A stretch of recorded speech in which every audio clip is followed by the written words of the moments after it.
Hello everyone, I am Vishal Chandra. I am a chartered accountant. I am also a qualified cost accountant and I have been practicing in the areas of direct and indirect taxation since past 10 years. Today, we will explore a very important topic that forms the backbone of Indian economy and indirect taxation in India, that is goods and service tax.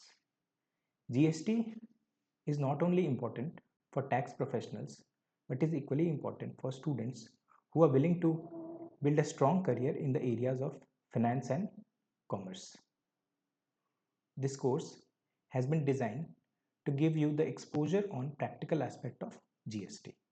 By the end of these sessions, you will be able to understand the importance of GST, how GST works, how the portal works.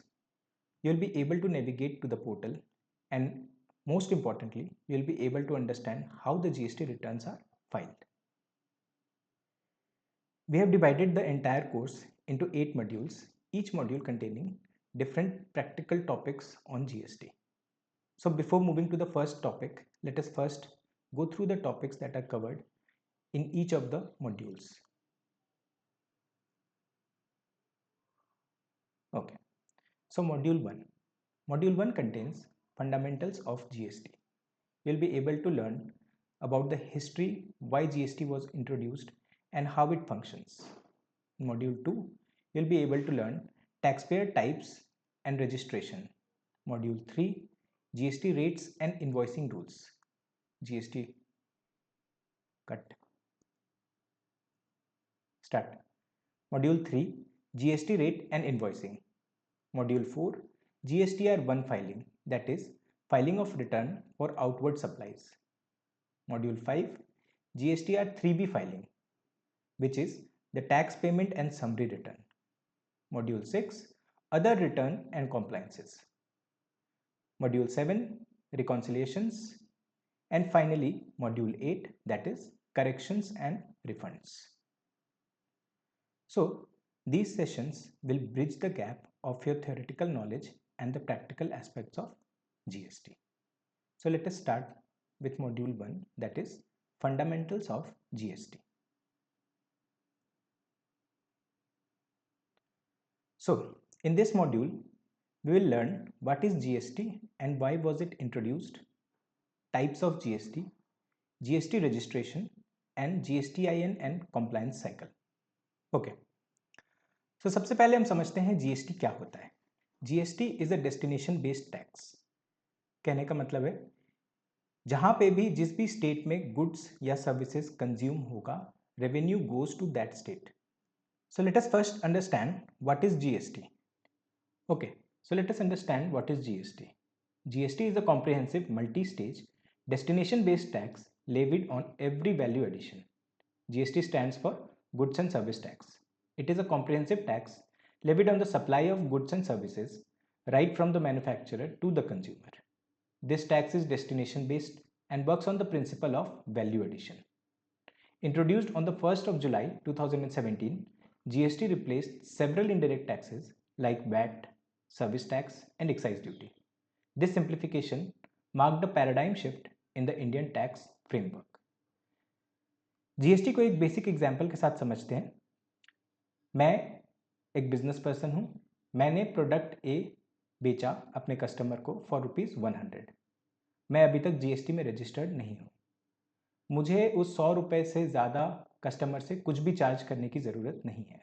But the moment I get registered under GST, I have to collect the required rate of GST from that customer. Say in this example, अगर मैंने 100 रुपये का सामान बेचा है अपने customer को और 5 रुपये का GST रेट है उस सामान के ऊपर, तो मुझे उससे 5 रुपये in addition to the basic value of the product मुझे वो कलेक्ट करना होगा. So in this case the cost, ultimate cost to the customer will be ₹105, that is 100 रुपये for the product and 5 rupees towards GST. This GST I must pay to the government. I am not eligible to keep this GST amount with me, right? So, two terms needs to be understood. First is value added. Value added means tax is applied only on the value added at each stage of the supply chain. At each stage implies manufacturer, wholesaler, retailer, and finally the ultimate customer. GST is charged only on the value added at each stage, and the previously paid taxes are available as input tax credit, that we say ITC. For example, a manufacturer produces a table and sells it for rupees 5,000 to a wholesaler, charging GST at the rate of 18%. The wholesaler further sells it to a retailer for rupees 6,000, again charging GST, and so on. At every step, the seller pays GST but claims the credit of GST already paid at the time of purchase. So in this example, the manufacturer sells the table for rupees 5,000, charging GST at the rate of 18%. The amount comes to rupees 900. The GST amount comes to rupees 900. Again, when the retailer sells the goods for rupees 6,000 to the ultimate customer, he charges GST at the rate of 18%, that comes to rupees 1,080. Hence, the ultimate tax liability for the retailer will be rupees 1,080 less rupees 900 that he has already paid at the time of purchase from the wholesaler. Hence, his net tax liability will be rupees 180 only.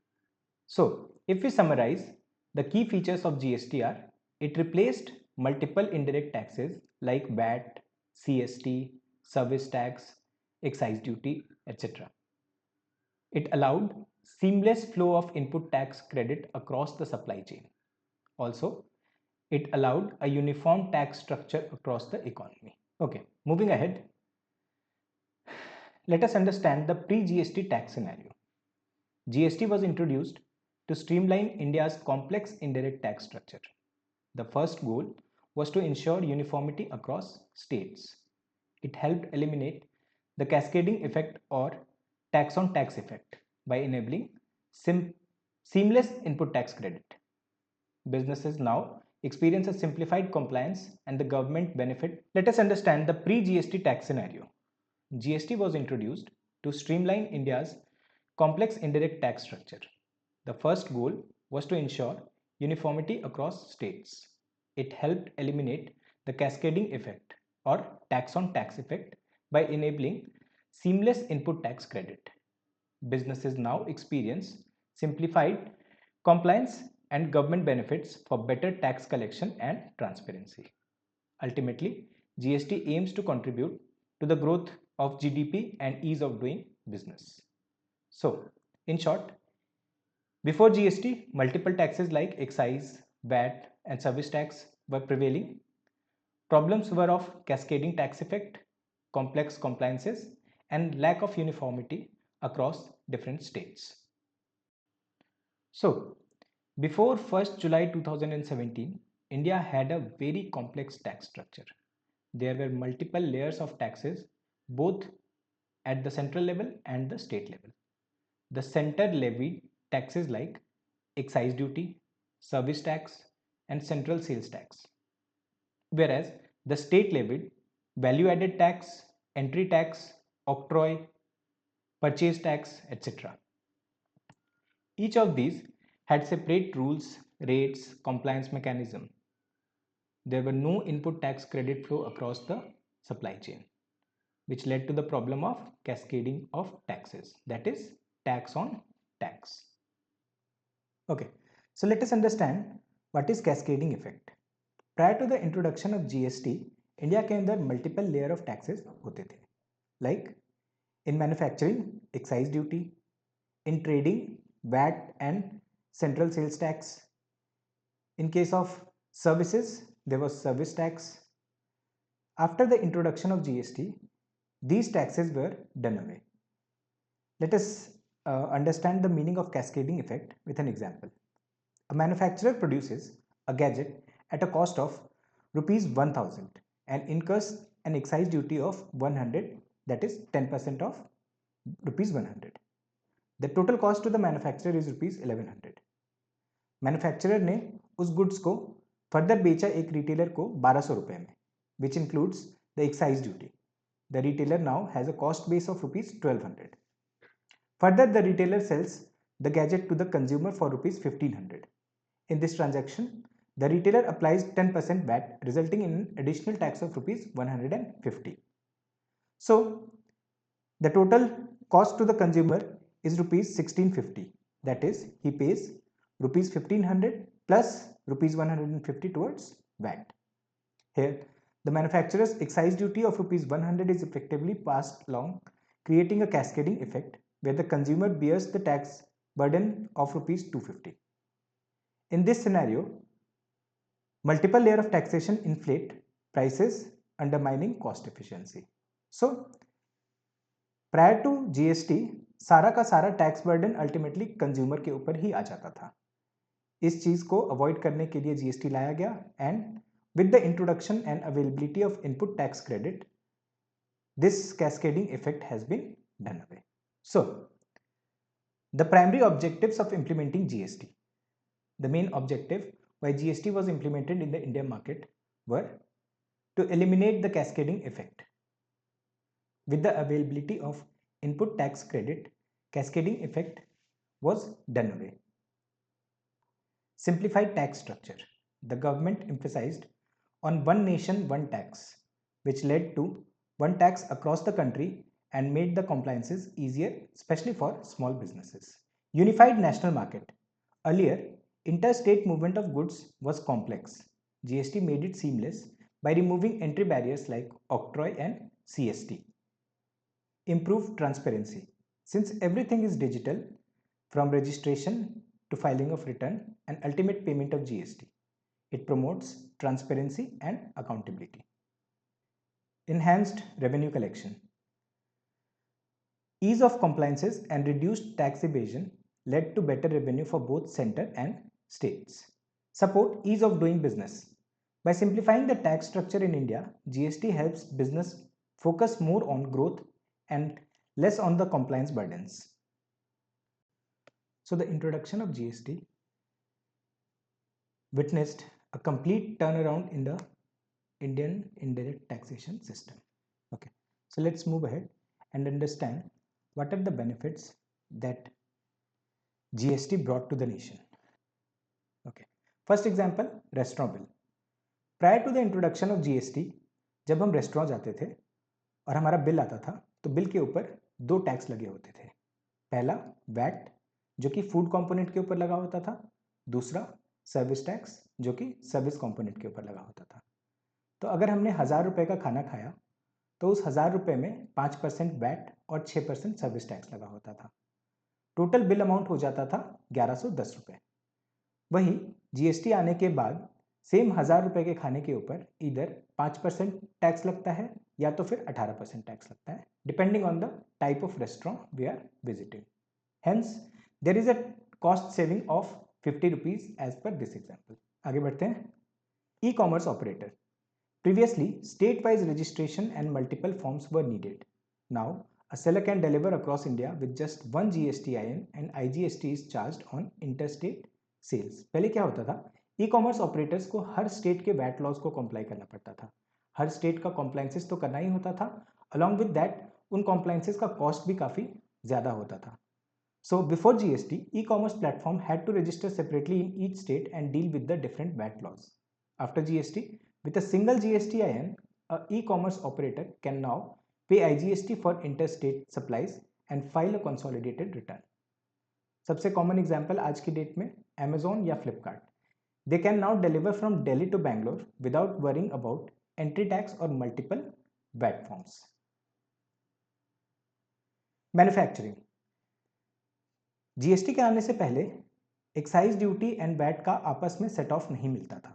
But after the introduction of GST and the availability of ITC under the GST regime, all inputs can be set off except a few exceptions.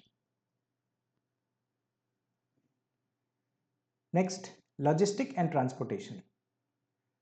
GST के आने से पहले अगर आप किसी check post cross करते थे, किसी एक स्टेट का बॉर्डर जब आप क्रॉस करते थे, वहाँ लंबी कतार लगी रहती थी ट्रक्स की.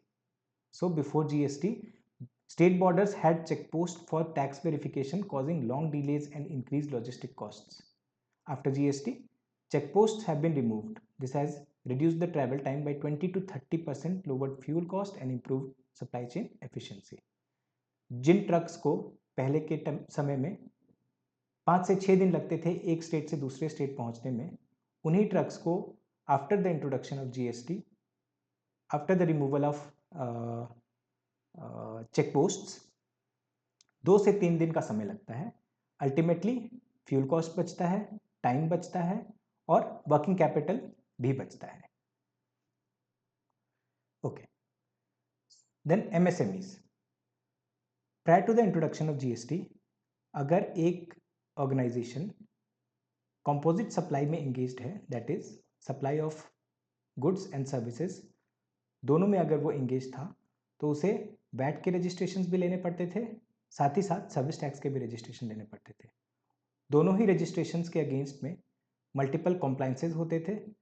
It was a time consuming task, along with that cost involved was also too high. So before GST, small businesses had to manage multiple tax filings and struggled with tax compliances. But after the introduction of GST, with schemes like composition scheme, that is lower tax and easier filing, MSMEs benefit from simplified compliance and improved credit availability. For example, a small shop opting for composition scheme pays 1% tax and files quarterly returns, saving time and cost. Exports, tax free and competitive. GST के आने से पहले exporters को बड़े बड़े दिनों तक wait करना होता था अपना एक्साइज ड्यूटी और वैट के रिफंड के लिए. इस रीजन से उनका वर्किंग कैपिटल कंप्लीटली ब्लॉक हो जाता था. After the introduction of GST, exports are zero rated and also exporters can easily claim refunds on their input taxes paid. For example, an exporter of handicraft can now claim GST refunds faster, improving global competitiveness and profitability. So, with these examples, it is very evident that GST is a game changer. GST is more than just a tax reform, it is a transformational shift. It encourages formalization of the economy. It helps the government track every transaction, reducing black money and tax evasion. Exports became more competitive as taxes are refunded. Also, logistics and supply chain improved due to removal of checkposts and entry taxes. This aligns with the national initiatives like Digital India, Make in India and Startup India. Okay, so GST के आ जाने से central और state taxes मिलाकर 15 से ज़्यादा taxes GST के अंदर समा गए. Central taxes includes central excise duty, additional excise duty levied under the Medicinal and Toiletries Preparation Act, additional custom duty, service tax, surcharges and cesses, central sales tax. The state tax, those were subsumed, state VAT or sales tax, central sales tax, purchase tax, entertainment tax, luxury tax, entry tax, taxes on lottery, betting and gambling, surcharges and cesses. इतने सारे taxes के हट जाने से compliance burden तो कम हुआ ही हुआ, cost of production काफ़ी घट गया. Okay, so this brings to the end of today's session. That was the complete overview of what is GST and why was it introduced. Before we wrap up today's session, let us quickly recap what we have studied. Firstly, what is GST? GST is a value-added destination-based indirect taxation. It replaced multiple layers of taxes like excise, VAT and service tax and other taxes that were both central and state. It removed cascading effect of taxes through the availment of input tax credit at each stage of supply chain. It simplified the tax system in India and made it digital. It created a unified market across India. It reduced the cost of goods and services over time. It increased transparency, ease of doing business, less compliances, thus enabling business houses to focus more on their growth rather than these compliance burdens. So that's it for today. Thank you.